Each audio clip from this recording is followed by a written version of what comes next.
It's Monday, March 16th, 2026, and this is episode 355 of You Can Bet on That.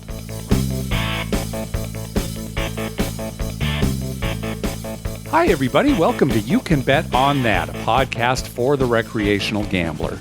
I'm Mark Duvall. And I'm Dr. Mike. Dr. Mike, one of our favorite times of the year here this week, starting March Madness. Always exciting. Yep. I love that it's just basketball all day, Thursday, Friday, Saturday, Sunday, those first 2 weeks. Boy, especially Thursday, Friday, the game starts so early. Well, certainly here. And they go late. I mean, it really is all day. Oh, yeah. You might finish at like 11 o'clock at night, San Diego time, which is 1 a.m. here. So. Yeah, it starts at like 9 a.m. here. Yeah, once again, being on the West Coast, it certainly helps for sports. Well, are we going to go to Vegas for March Madness? Well, we've always talked about it. Yeah. So, I don't know. It's up to you. Let's go. All right, let's go. We're going. Unbelievably, this year, where it really seems so unlikely, we are going to March Madness. I'm going to arrive on Wednesday. Dr. Mike is going to arrive early on Friday. We will be in Vegas for March Madness finally. So, hope to see you all there. Most of our play is probably going to be around Venetian Palazzo. We're staying at Palazzo. You know, we'll move around depending on where the weekend takes us. You know, you never know when you're in Las Vegas. But watch X, formerly known as Twitter, and we will post where we are. So, definitely looking forward to it, Dr. Mike. Very exciting. Yeah, me too. It worked out perfect this year because I actually have Friday off. There's no school. Oh, okay. So I didn't have to take a day off, Friday, Saturday, Sunday, and then there's no school on Monday. Oh, gosh, that is perfect. Yeah, it was like the perfect weekend. So that alone convinced me the most. Yeah. We'll see how it goes when we're there, whether I made a right or a wrong decision. No, it's the wrong decision if you're talking about your bankroll. But it's the right decision about being in Las Vegas, for all the basketball. Yeah, that's... well, that's true. Speaking of bankrolls, I found out something I didn't know. Very pleased. So, I play at this mixed game at Hamul, mixed poker game, every Thursday. And I just found out last month that if you put in 20 hours or more at the poker tables at Hamul, Monday through Thursday, so not on Friday, Saturday, Sunday, it's got to be Monday through Thursday, on cash games, not tournaments, the next month they'll give you $100 cash. And I play for 5 hours, a little bit more than 5 hours every Thursday, so that's 20 hours. So every month that I play every Thursday, I'm going to get $100 cash. You hear about a lot of poker rooms give stuff back. Usually it's like free entries into some kind of tournament or, some other kind of nice thing. But cash, boy, you can't beat that. No, cash is good. And I mean, I was surprised when you told me because I thought they'd give you like free play for the casino or something. Yeah, no, it's actual cash. Which, I wouldn't sneeze at that either. No. But cash, that's great. I mean, it's unbelievable. Yeah, so I actually count that in my poker results because it's as part of your winnings. Yeah, all the rest of the gambling and comps from the casino I keep separately.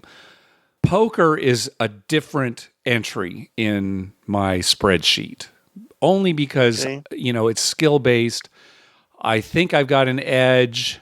We'll see at the end of the year. I could very easily be a loser at the end of the year for this casino poker game. But I think you're ahead so far. I think I am still ahead, but we will see. So anyway, I do keep poker separate. So I put it in the ledger. Yeah, I think that makes sense because it's a little different beast because there is a fair amount of skill involved. Yep, for sure. Dr. Mike, remember we got a voicemail from listener Scott a little while back where he told the story about taking his IT guy from work to the casino. The IT guy approached him and said, "Hey, do you gamble?" And he wanted to learn baccarat. Yeah. And ultimately, the guy won. And so we made the joke that we always do about how, that's the worst thing that can happen to you. You win the first time and then you're hooked. Well, it got worse. Scott contacted us. The IT guy got a $25 free play for the last time that he went. Uh-huh. He played a slot machine, hit a $5,500 jackpot on a Dragon Link machine. And Scott sent us a picture of it. It looks like he just put $25 in the machine and played all 25 on one spin. So it was one spin, $5,500. This guy's doomed. He is doomed. He's going to think, wow, why haven't I been doing this for years? Screw this work thing. That's right. Poor Scott, his IT department's going to be looking for a new guy pretty soon. They're going to be left in the lurch. Yeah. All right. We also heard from listener Josh. I'm going to read his message here. While performing some extremely important workplace research today, that is watching drone footage of the Las Vegas Strip, a question popped into my head. Which resort/hotel will be imploded next? The last one, of course, was Tropicana. There are two official rules for this highly scientific exercise. You cannot pick Circus Circus. That's too easy. Yeah, that probably would have been my choice. Yeah, right. Your choice has to be south of Circus Circus, but north of Mandalay Bay, so it's got to be a strip property. And it does not have to be anytime soon, but eventually something's going to have to go. My early money is on the Flamingo. Even with the renovations, the main building still feels pretty dated, especially considering it's sitting on some of the most valuable real estate on the planet. I could absolutely see someone deciding to tear it down and replacing it with something taller, flashier, and about 400% more gaudy. Naturally, they'll preserve 3 bricks, a slot machine, and maybe a plastic flamingo, so they can still market it as the famed Flamingo. Your thoughts? I'll let you go first, Dr. Mike. Actually, let's be clear here. He said imploded. Exactly. That's exactly what I was going to say. Yeah, I could see some... The Flamingo could not be imploded. You wouldn't think so at that corner. And even, you're talking about the Mirage is becoming Hard Rock. They didn't implode the Mirage, right? They're just redoing it. So maybe let's answer 2 questions. Let's say, what might be imploded next and what might be shut down and rebranded. I mean, like completely, not like Vanderpump. Cromwell is becoming Vanderpump. Not like that, but actually... shut down, kind of like Mirage is. Anyway, what are your thoughts, Dr. Mike? Okay, yeah. So when he said that, I'm thinking implode. There's no way they can do that. It'd have to be a freestanding casino, something that is not attached to anything. Yeah, there's just too many things around Flamingo to implode it. And that's a critical corner, too. Yeah, I could see imagine dismantling it. I could see them dismantling the whole thing, bringing it down. And if that counts as imploding, okay. But would Flamingo be your choice? No, probably not. Yeah, that's a hard question. It is, yeah.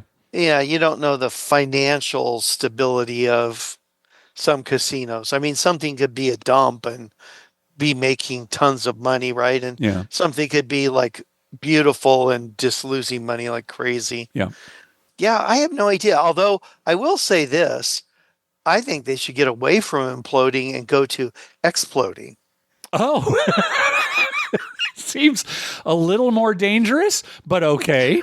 Yeah, it'd be fun if it was like some casino, maybe a block off the strip and not much around it. Explode it. That's right. They gotta just evacuate like 10 square blocks, right? Yeah. Everybody out of your homes. They're spending billions of dollars on bombs and stuff. We might as well put one to good use. Some casino that's taken my money. I'd like to see that with no one hurt. Just the building gets blown up. So implosion, we're thinking maybe won't happen for a very long time on the Strip. But as far as a place closing and being renovated, I was thinking Harrah's, Dr. Mike, because Harrah's is pretty run down. That's still kind of the old bones of when it was a Holiday Inn casino, right? They really haven't. Yep. They've done some improvements, but if I had to guess, I would say Harrah's. I was thinking TI, and then I thought, no, TI is too big and too, I don't know, there's so much around it. So I would guess Harrah's. Maybe Paris. Get rid of that as far as I'm Yeah, concerned. Parasite. Yeah, I know what you're saying, but no, I think that's too popular. The thing about Harrah's, though, fantastic location, lower end Caesars property. They could sell it to somebody, and somebody could come in Right. and really put up something nice, and you've already got your location. Right. Yeah, the location's great. As far as implosions go, it might be a long, long time before that ever happens again. On the strip, we could certainly see it Yeah. happening, off Oh, strip. But yeah. yeah, Like yeah. if Palms, was doing bad and they wanted to get rid of that, they could Right. implode that. Yeah. But on the strip, they're so close. Yeah. It'd have to be something closer to Circus Circus. Right. That area there. Right, and that's not going to happen because two new properties up there, I'm thinking Resorts not Center World, Strip, but Fountain on the Blue. edges. I guess they could implode Sahara or the Strat, but yeah, with the limitations that Josh put there for us, yeah, I agree. I think an implosion is way in the future. The Strat would be cool to see imploded. Oh, it'd be fantastic. Or but exploded. They'd really have to clear out an area, though. Yeah. Hey, what about this? What about Luxor? Yeah, you're right. That is, yeah, Luxor, that's kind of tired. And that could happen. Yeah, you've got some room on either side. All right, that's another good pick, Mike. If we're talking implosion, maybe Luxor would be the most likely to be imploded. I'll still go with Harrah's as the most likely to be redone, closed down and reconstructed. Right. Yeah, it seemed like Luxor would be easy to implode. Good. It's probably somebody just hit a hammer on the point at the top. Yeah, right at the top. Right at the top. Perfectly. Yeah. Dink. Dink. And the whole thing will just come straight down. Yeah. Wouldn't even need to implode it. No. It just fall in on itself, which is probably going to happen at some point, but wasn't it sinking? Yeah, that's right. Like when they first built it, that sounds familiar. Yeah, it was sinking a little or something. It wasn't structurally sound. Yeah. What about Excalibur? Yeah, I thought about that too. But again, it's the intersection there. Of course, they got rid of Tropicana. So yeah, I don't know. Excalibur, I think, is still pretty popular too. With I think low Excalibur's rollers popular. Yeah, if you have like younger kids or something. Yeah, there's stuff to do too. Yeah. But yeah, the pyramid, I don't know. That I could see going. Yeah. All right. Very good. Thank you for the question, Josh. Interesting topic. Well, Dr. Mike, we recently donated to listener Nick's son's American Heart Association page. I'll put a link in the show notes if anyone else is interested in donating. And Nick wrote back with a quiz for you, Dr. Mike. All right. So you ready? Yes, I am ready. This is not a blind ranking. This is actually a quiz, and here's how it's going to work. Nick said, I thought it might be fun for the show to have Dr. Mike try to guess the year of some famous gambling events. Oh, boy. To make it interesting, we could grade his performance using your favorite Caesars tier levels. So scoring works like golf. The lower the score, the better. However many years off he is from the correct answer equals his points. So you don't want points, Mike. Yeah. You will gain them however many years you're off. And there are going to be 5 events total. He said if you get 0 to 9 points, you're 7 stars. 10 to 19 is Diamond Elite. 20 to 29, Diamond Platinum. 30 to 39, just regular Diamond. 40 to 49, Platinum. And 50 plus, you're Gold, which is the entry level for Caesars rewards. All right. You ready? All right. Well, first of all, let me state this for the record. Yeah. I think it's kind of cruel to be asking a guy who's like a pinhead away from having Alzheimer's questions that require memory. All right. Well, do your best. All right. I'll try. All right. Number 1, the first World Series of Poker. Casino owner Benny Binion hosted the first World Series of Poker at Binion's Horseshoe, launching the biggest poker tournament in the world. What year was that, Dr. Mike? I'm going to say 68. All right, 1968. The correct answer is 1970. So just 2 points there. Not too bad. I knew it was somewhere around that time, but okay. I All thought right. 70s was too late. I thought it was in the 60s. You're at plus 2 points right now. Here we go. Okay. Number 2, the Black Sox scandal. 8 players from the Chicago White Sox were accused of intentionally losing the World Series after being bribed by gamblers. The scandal shook professional sports and led to stricter oversight in baseball.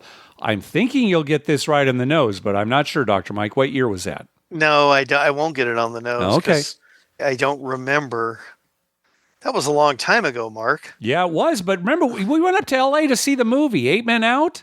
Remember Yeah, that? We saw that. I know, but I didn't pay attention to the To the exact date. All right, come up with a year. I'm gonna say 1942. Oh dear, Dr. Mike. Am I way off? It was 1919. 19. See, I knew it was early, and then Shoeless Joe Jackson was on the team. Right. I was thinking, well, maybe this was a trick question, and it was later than I think. Ah, darn it. That hurt. That hurt. 23 years off. I'm going to be gold. You might be, right? You're at 25 points right now. That puts you at diamond platinum. Let's keep going, see how you do. No, yeah, you're going to be gold. Number 3, the invention of the slot machine. Mechanic Charles Fay invented the first successful slot machine, the Liberty Bell, in San Francisco. It became the blueprint for modern slot machines. What year was that, Dr. Mike? It's got to be the 1800s or somewhere. I'm going to say, how about this? 1870. You were right, 1800s. But the actual date was 1895. Okay, I missed it by 25. So you're at 50 right now. You're already gold. So no pressure the rest of the way. You're just a Gold Caesars Reward member. All you have to do is walk in the door and they give you gold. All right, let's see if you can at least hold it to 50. Here's the next one. The first licensed Las Vegas casino. The first officially licensed casino was Northern Club. Location, Fremont Street in downtown Vegas. Owner, Mame Stocker. What was the year of the first licensed Las Vegas casino opening? Now, I'm going to say that's something like in the 1930s or 40s. All right, just since I'm already gold and I can't be any more humbled, I'm going to say 1935. Very good. 1931. Oh, okay. So you were close on that one. 4 more points on there. You're at 54. Here's your last one. And this is right up your alley, Dr. Mike. Oh, boy. When was the first casino opened in Minnesota? It was the Jackpot Junction Casino Hotel. Location near Morton, Minnesota, along the Minnesota River. Owned by the Lower Sioux Indian community. It originally opened as a bingo hall before expanding to include slot machines and table games a few years later. What year did Jackpot Junction Casino open? Let's go with 1957. 1957. You think there were full-blown casinos in Minnesota in the 50s, 60s, and 70s? Well, there were Indian casinos. I know my father-in-law went to. There was an Indian casino near here. It was open for a few years, but it was mostly poker. Okay, so it was like a poker house thing. Maybe you're already a gold, so maybe there's some different ways you could interpret Okay, this. let me say 1983 then. Much better. 1984 was the correct answer for this. Oh, I almost said that too. Seriously, I was thinking. So I'll give you that for just 1 point. Yeah, you could probably, if you actually, what's the definition of a casino? But well, and when I said that, I was thinking to myself, well, that may be wrong because licensing things like that is relatively new. All right. So this could have been interpreted in many ways, but you said 1983 was 1984. Just 1 point. Good job, Dr. Mike. Unfortunately, 55 points total.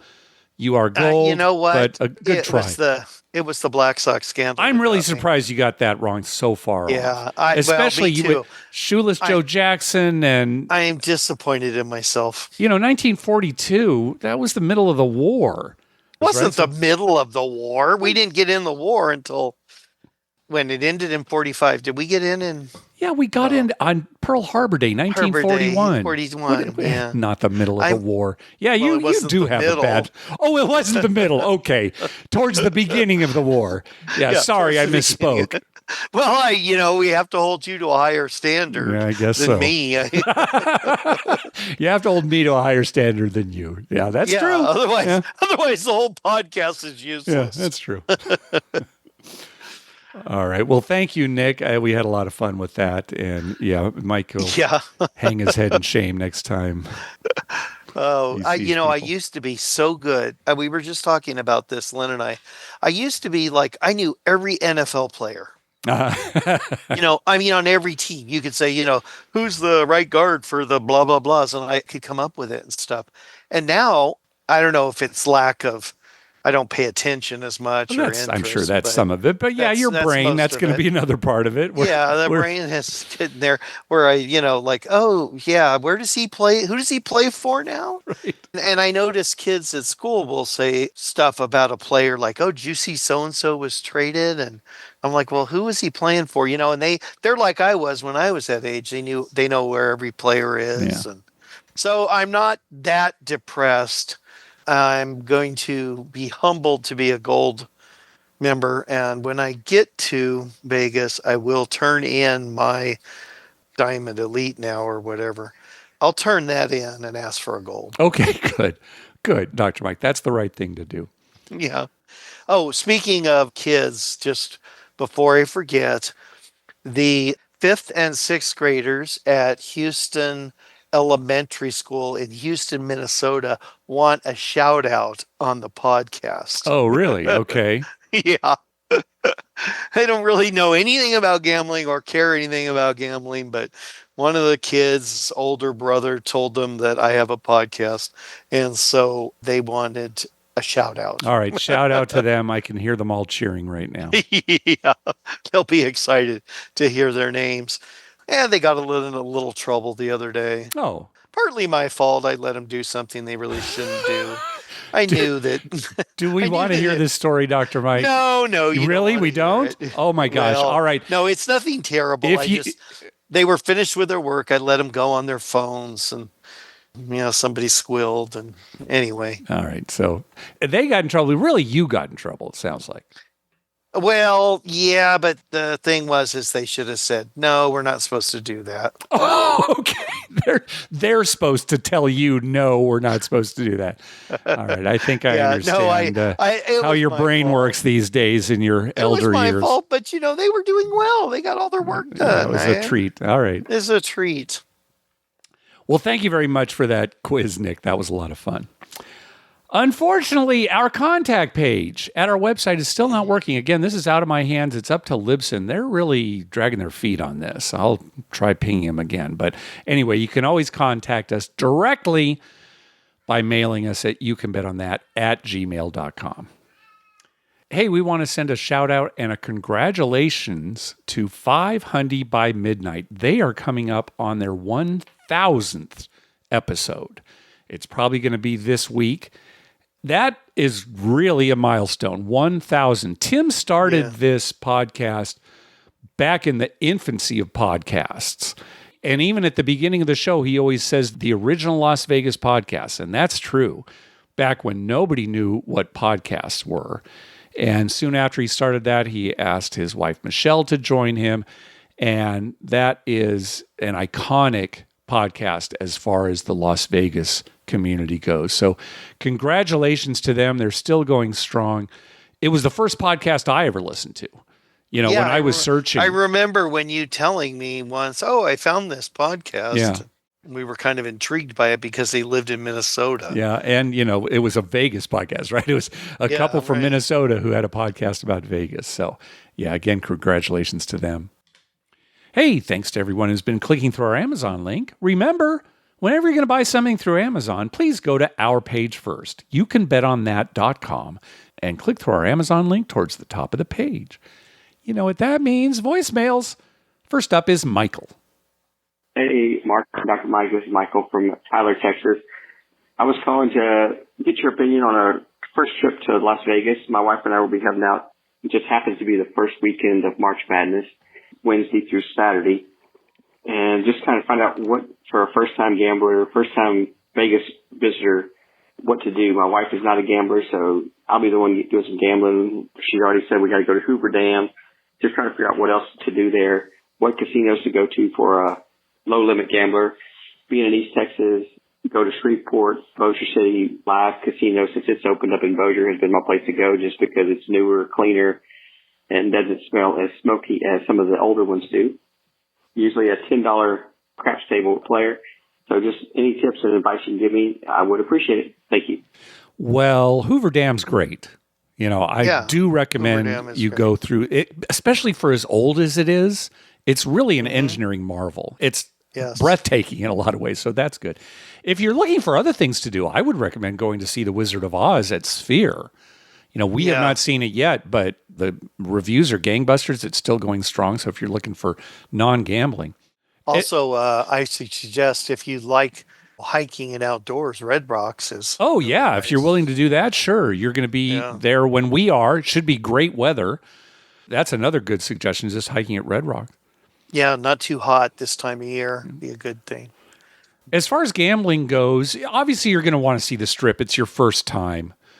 I would recommend some of the center Strip properties like Harrah's, The Link, Flamingo. Those are more low rolling. If you wanted to head to the south side and check out Excalibur and Luxor, that would be another option. How about New York, things like that? Yeah, things like that for low rolling. I would recommend, though, that you go to some of the higher end properties just to take a look at them. Walking through Bellagio or Venetian Palazzo. You got to go to the garden thing at Bellagio. The conservatory. Yeah, right. Yeah. That's always a good thing at Bellagio. That is, I like it too. Yeah. Have a great time. Going for your first time is always a lot of fun. Hopefully you'll have a winning trip as well. Drive down the Strip in the evening when everything's all lit up. Right. It's something that longtime Vegas goers never do because it takes so long.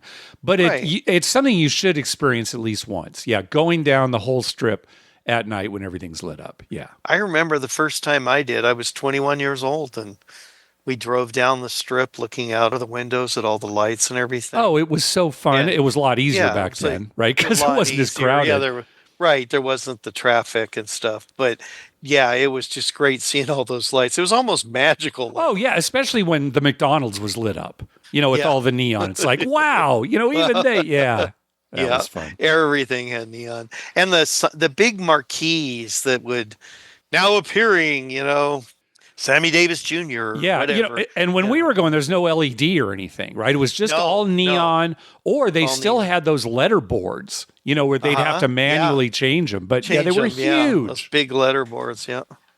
It wasn't like a screen, like a TV that's now. It was just this big, huge light board, It was pretty cool. Yeah.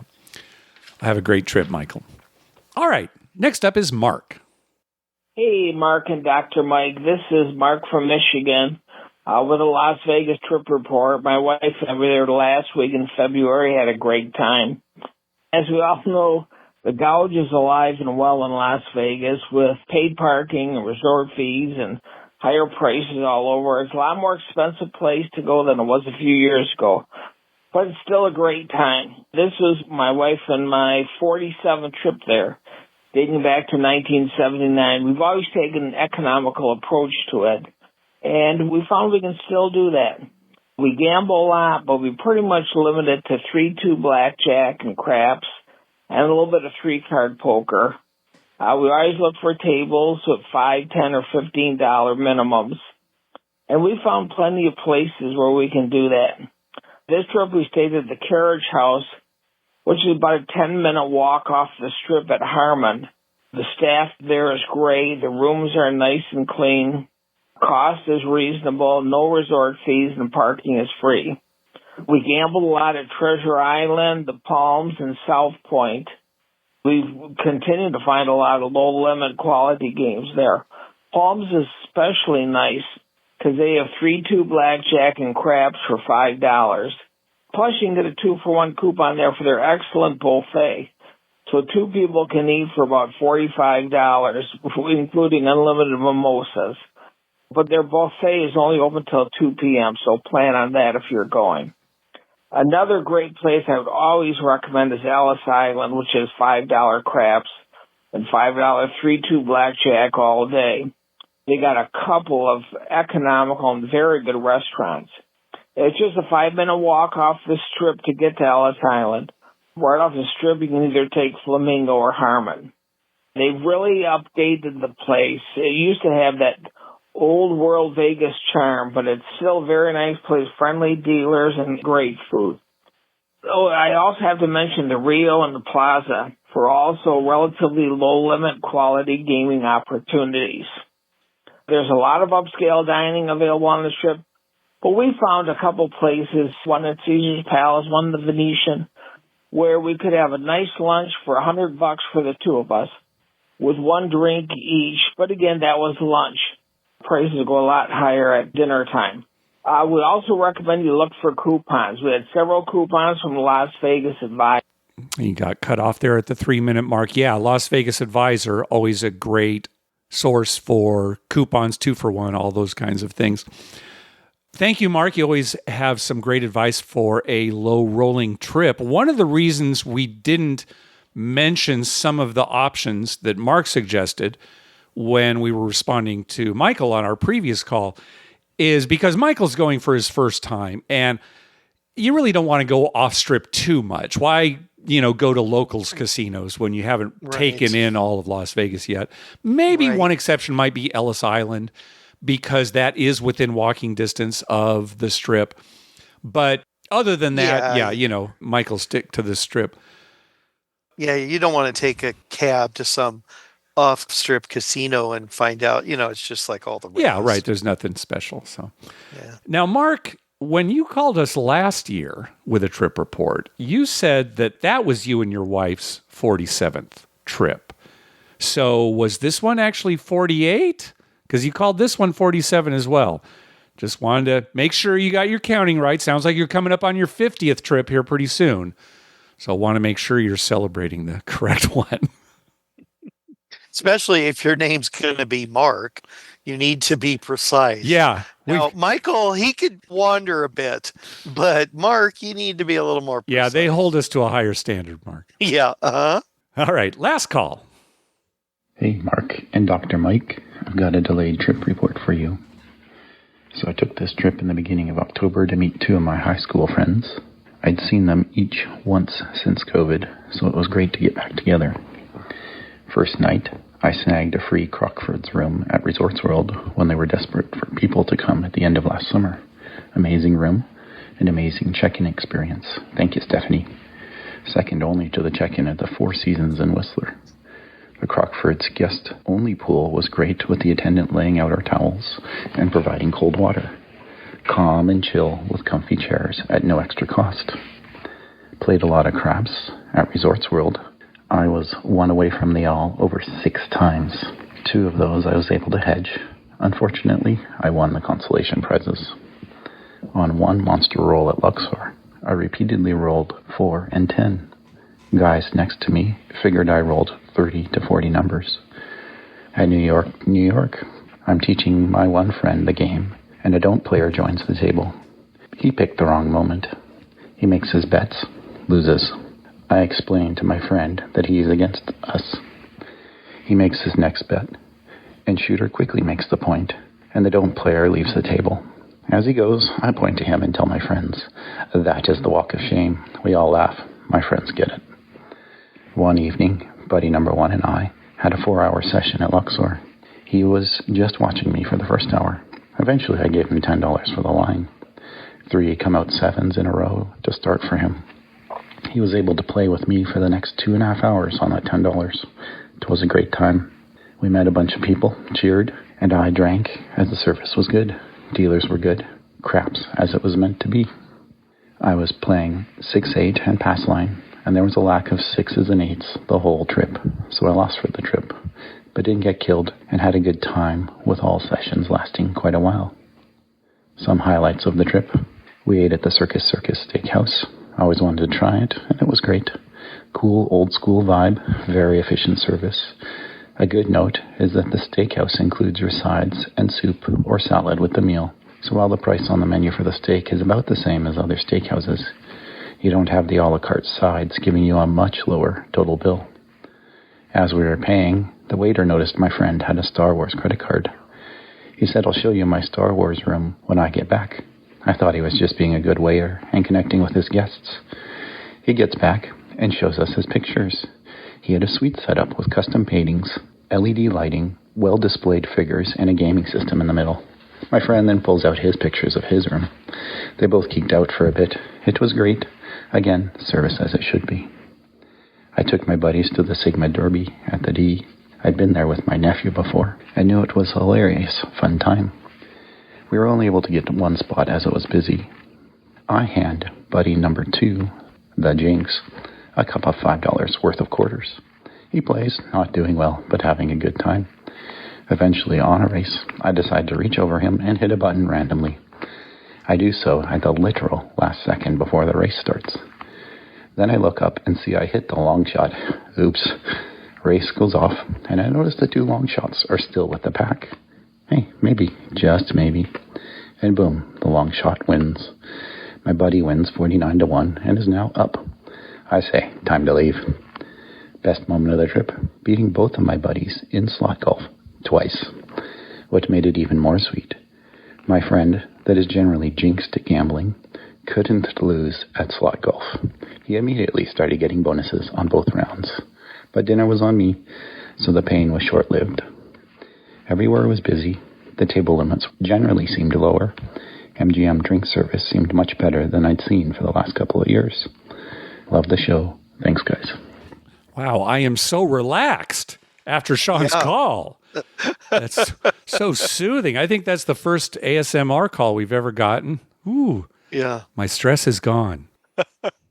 He talked about slot golf at the end. Slot golf, there are a lot of different ways you can play. Well, even on the latest episode, the first hour of the last episode of Handy at the Shandy, the guys talked about the different variations of slot golf. It sounds like Sean and his friends were playing a version where you all sit down at a bank of slot machines. They're all the same. You put in the same amount of money, play the same number of spins or the same denominations or, timed, however you do it, but it's the same. And then once you're done with that, whoever has the lowest amount still on the machine wins.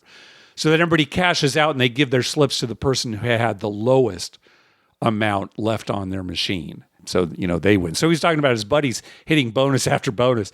That works against you. Also, usually with slot golf, there's some caveat where, okay, if you win, like, say, a $500 bonus or more, you get to keep that and you're out of the competition, right? So if somebody, gets $5,000, it's not like he has to give it to the guy, who had the smallest amount. So I don't think I like that game. I think you'd be good at it, Dr. Mike. Oh, I'd probably win every time, but, He was talking about the Circus Steakhouse, has a great reputation, maybe not as the best steakhouse in the world, but for Circus, just head and shoulders above anything else at that property. We keep hearing good things about that. And that is good to know. Yeah, the high-end steakhouses now, you order a steak, that's all you get, right? You have to order everything else, salad, soup, sides, that kind of thing. So nice to hear that all the sides are included at Circus Steakhouse. I hate that. I really do not. The a la carte? Yeah, I like that a la carte stuff. First of all, it puts a lot of pressure on you to choose what you want a la carte. Okay. I'd prefer somebody just decide for me. Yeah, that comes with a potato and a vegetable. Okay, great.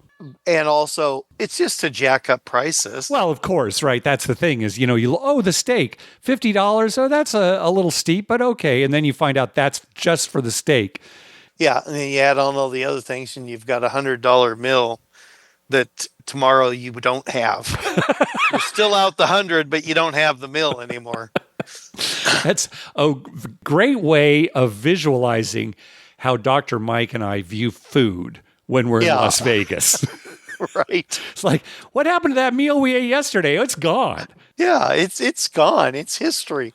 So just be satisfied with the chicken sandwich at McDonald's or, a fish fillet and get it over with. It's just nourishment. Yeah, it's going to be another good trip, I think, for us, Dr. Yeah, Mike. I don't understand these connoisseurs.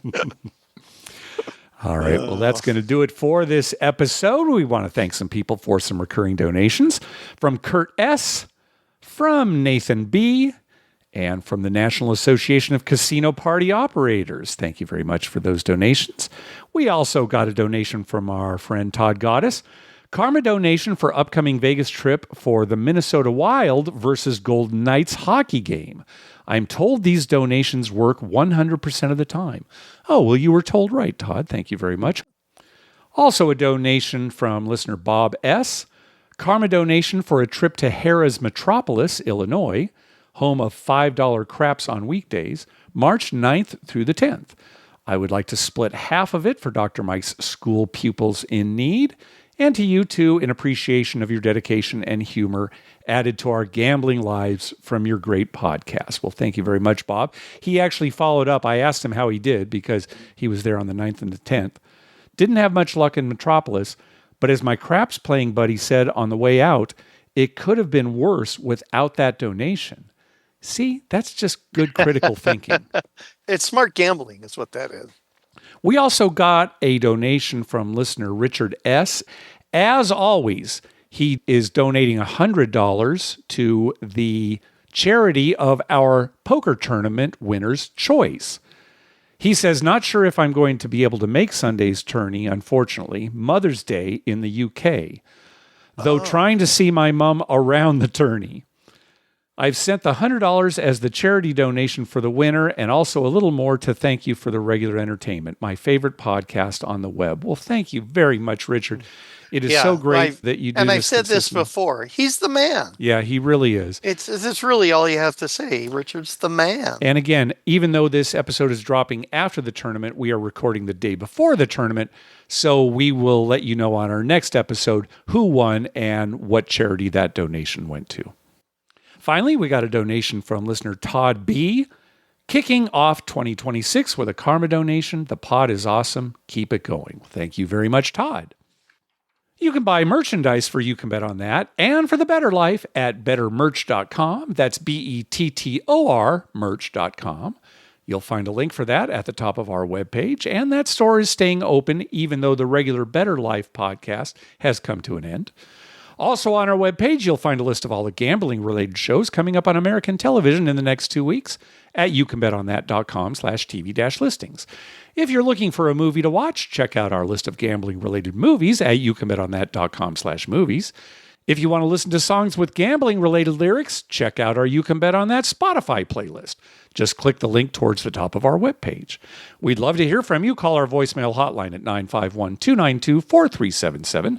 That's 9512-WAGERS. 9512-WAGERS. Or you can email us at youcanbetonthat@gmail.com. We're also on Twitter at YouCanBetOnThat and on Facebook at facebook.com/YouCanBetOnThat. Dr. Mike. You know, Mark, I was just thinking as you were talking there, think about how many podcasts, and good ones too, that don't last a long time because it is a lot of work. Yeah, and, it's a lot. You know, life gets in the way of people, and especially if you're not doing it as a living. So all more impressive that 500 has gotten 1,000 episodes. Oh, yeah, 20 years. Gosh, I don't know what the average would be, but it's pretty low. And I think, 1,000 episodes. Wow. Yeah, especially We're for never something gonna that's catch 'em. No, we never are. Especially for something that's weekly. Obviously there are, some of the big podcasts and even smaller ones have daily episodes. That's a different beast. Yeah. But yeah, a weekly podcast, 1,000 episodes is really something.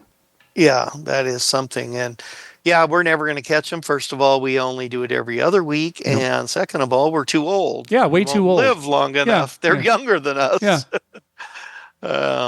Well, anyway, I am glad that we are at the time of the year when we can enjoy college basketball, professional basketball, hockey. College hockey finals are this week too. And baseball is heating up. Yep, heating up. The World Baseball Classic is winding down, and then the regular MLB season coming up. Yep. After today. there will be 4 teams left in the World Baseball Classic, and the United States is still in it, so they have a chance to win that. Yeah, it's just so much going on in sports. And fortunately for me, tomorrow we're getting a huge snowstorm. So I can sit and watch basketball and play poker with a clear conscience. Oh, very good, because there's nothing else you can be doing. I can't. I mean, Right. I can't even, probably won't even be able to get out the door. So I'll be sitting warm inside with the fireplace on, watching basketball. All right, very good. We'll enjoy Dr. Mike. I'm looking forward to seeing everybody in Las Vegas for March Madness, including you, Dr. Mike. Yeah, we always threaten to go. And it's actually happening. All right, thanks for listening, everybody. We will talk again in 2 weeks. Thank you. Good night.